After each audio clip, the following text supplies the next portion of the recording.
Po mga abe, ngayon share ko po sa inyo ang 10 pwedeng lutuin na menu para sa ating baboy, ang ating original tortang giniling. Kasunod po nito ang ating grilled boneless pork chop. Pagkatapos ang laging present sa handa ng ating dinuguang baboy, ang crispy pork fingers natin na masarap na itiniterno sa ating ketchup.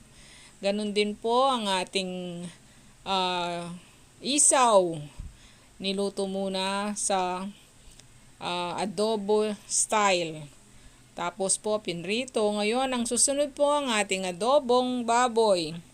Ito po ay masarap po dahil asado style siya. Ngayon po ang ating Shanghai na laging gusto sa handaan dahil ng mga bata. Ang ating bite-sized chicharon.